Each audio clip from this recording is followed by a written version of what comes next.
9693. Calls are free from most landlines, but some networks and mobile operators will charge. Text 85058. Text will be charged at your standard message rate. This is BBC Radio 5 Live. Saturday mornings with Danny Baker on 5 Live. Oh, magnificent play by Ray Clemence. Put your hands up. Put your hands up. It's your letters, it's your letters. We used to use that on TFI Friday, as It's Your Letters, and it ruined the song for them. They could not play that anymore.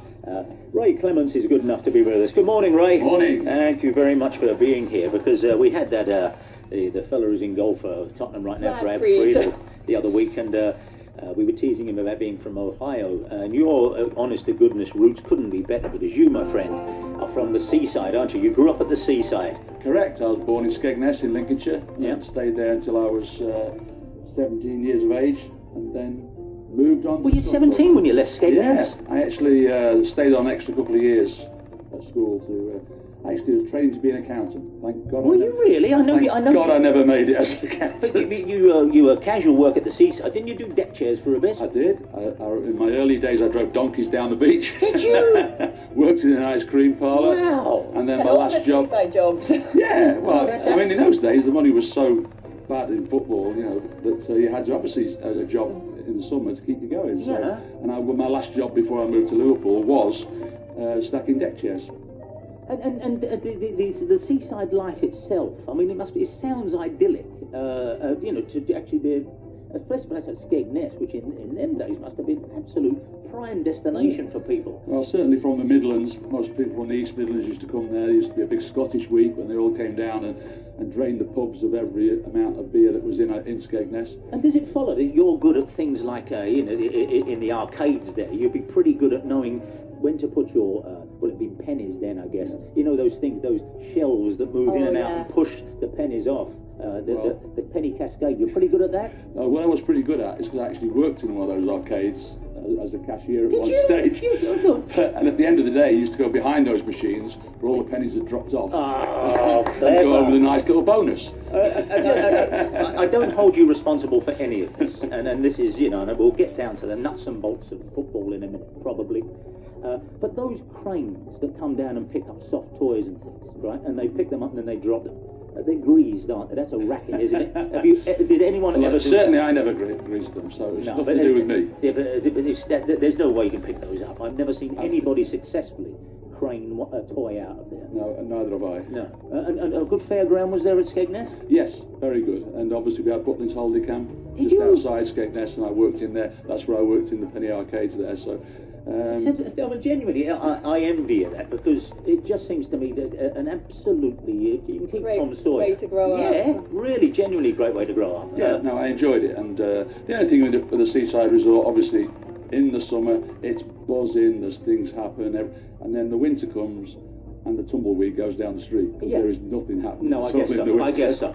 Yeah, you know, when you win the European Cup or whatever, you can look around at your team and go, "No, all right, it's, you know, it's no ghost train." Because that last thing I'll ask you, and I mean this, did you have a ghost train there? Did you have a ghost train? There was, yes, but I didn't go on it. I thought you were going to say you were employed in that too, to stroke people's hair as they went by.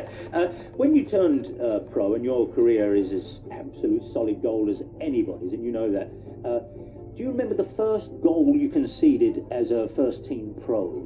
Because that must be a big moment, I think. You get a break. No, I think I actually kept a clean sheet the very first time I played. Of course you did. At Scunthorpe.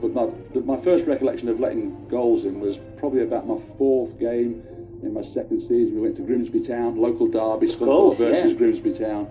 And we took a very young side there. There was about 5 teenagers in it, me being one of them. And we got beat 7-1.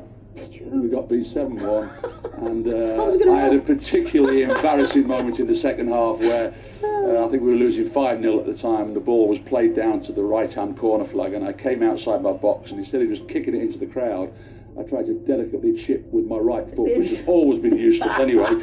I tried to delicately chip with my right foot down to our right winger and promptly chipped it to their left winger, who just put it straight in the net to make us 6-0 down. So you were an outfield player, weren't you? You had to go at centre forward. I never wanted to be a goalkeeper. I never played in goal past 15 years of age. I started as a centre forward, went to centre half, went to left back, and I think probably because I was pretty useless in all those positions. I finished in goal. What about that pivotal moment, though, Ray? Is there a Damascene moment, or is it imposed upon you? When was the first time you said, "Well, I'll go in goal"? Then was it an accident? Well, I never said I'll go in goal. It was the sportsmaster at my secondary modern school. What did he see in you as an outfield player that you put you in goal? Well, I think they were just short of a goalkeeper, as they tend to be at that age. And he said, "Right, Ray, you go in goal today." And I went in goal, and it still wasn't my position. I was playing half the games out of goal, half the games in goal. And the pivotal position time for me was we played in a youth cup final. You know, when there used to be youth clubs around in those days. Yeah. And we played in a youth club cup final at Scunthorpe. Yeah. And I was obviously at the Skegness Youth Club. I was still playing out of goal, in goal. And it got to the cup final, and the youth leader said to me, "Do you want to play in the cup final on Saturday?" Of course I did. Yeah. Well, you got to play in goal. Oh. And I went in goal, and there was a Scunthorpe United scout there, and it went from there. So if I hadn't have played in goal that day, that's it. You'd have been still stacking deck chairs on the Skegness beach. Were you always itching to get out, like coming off the corners and things? Obviously, when I was at Liverpool, I never played in goal in five-a-sides. I always played outfield, and they used to call me the assassin then, because I wasn't. Because my tackling wasn't the best, I have to say. There's a couple of questions about specific about goalkeepers. When the other fellas, made a real blunder, and first off, can you really see what's going on at the other side of the pitch?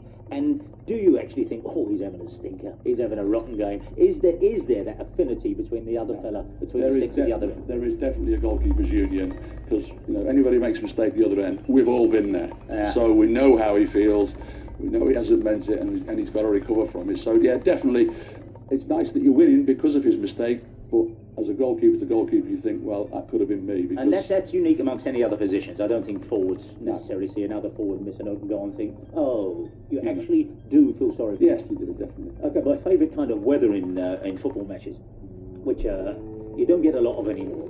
Have you ever played in fog, where you literally couldn't see anything in front, and then out of the mists they come running towards you? Have there been games where you've played in deep fog? There have been games. There was a game at Anfield, obviously many years ago, and the cop were chanting to the Anfield Road end to try and find out what was happening down the far end of the pitch.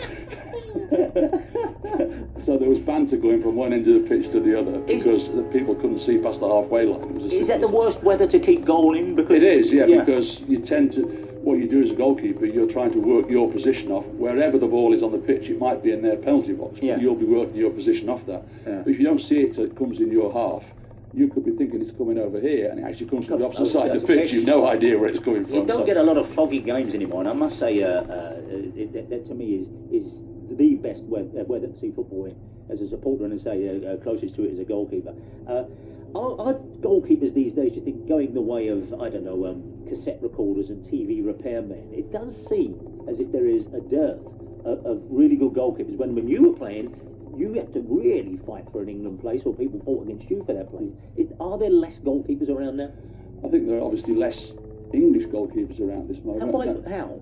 Well, I think what's happened is that because we had the era when there was, Gordon Banks, the best I've ever seen, and then Schultz and myself and Phil Parks and Joe Corrigan. I knew every goalkeeper's name. I mentioned Gary Sprake earlier, of course, but even Brian King down at Millwall, we had Laurie Leslie down at Millwall, we had Alex Stepney at Millwall. Yes. Now this is Millwall with three absolute great goalkeepers, one after the other. Why? There's no. Well, I just think that we had all those, and therefore the game thought we'll always have great goalkeepers, and when these go, we'll just pick another one off the tree. Well, unfortunately, that doesn't happen, and hasn't happened, and therefore not enough development for me was put into goalkeepers around that time. But I've got to say, and we may as well, because they never fight back, but TV and what we may loosely call media make such heroes of strikers, and fair enough, people always have, but to the exclusion of what happens at the other side of the halfway line. That phrase they always use, it's a good height for him. Well, it should say that. There's so little encouragement that it could be a pivotal part of the team. No. I think they often, media, you can, it's great in midfield, we know everything about everything else, but so little credit is ever given to goalkeepers. No, lots of people don't realise the amount of work that goalkeepers do put on the training ground to make saves look easy, and that's why I just spoke about Gordon Banks. That's why for me he was the greatest goalkeeper ever. Yeah. Because he made the difficult things look easy. And anybody in any profession, your profession, whatever, you make your job look easy. Now, I know it isn't easy, and hopefully a few people do know it isn't easy. Bless you. But you make it look easy, Well, and that's what people at the top of their profession do. I am no Gordon Banks. Let me just put that right out there. And I often think that either Peter Shilton thinks of you, or maybe you think of him. What Tony Bennett said about Frank Sinatra. Tony Bennett said a singer like Frank only comes along once in a lifetime. Why did it have to be my lifetime? Because the pair of you just seemed that was an embarrassment of riches. Without all the goalkeepers who were in third, fourth, fifth, sixth. Do you think that made you better, though? Yeah, because we actually roomed together for 7 years with England, so we had that sort of professional relationship with each other. Do you talk about outfield players, two goalkeepers together? Yeah, you do sometimes. Yeah, I bet you do. Yeah. I'll bet so, you do. yeah, it definitely pushed us because we knew we had to be our best. We had to, it was personal preference. Some managers would pick me, some would pick Peter, and we actually, as you know, we had that situation. We were actually alternating at one stage under Ron Greenwood. But see, now it's such a fragile position. Old De Gea up at Man United, who I don't think is right. But it's such a fragile position. But people can probably not remember when people weren't looking at you to make mistakes. It was just like two heavyweights. It was like, Ali and Fraser or whoever was around at the time. It was just accepted. These fellas have no chinks in the armour at all.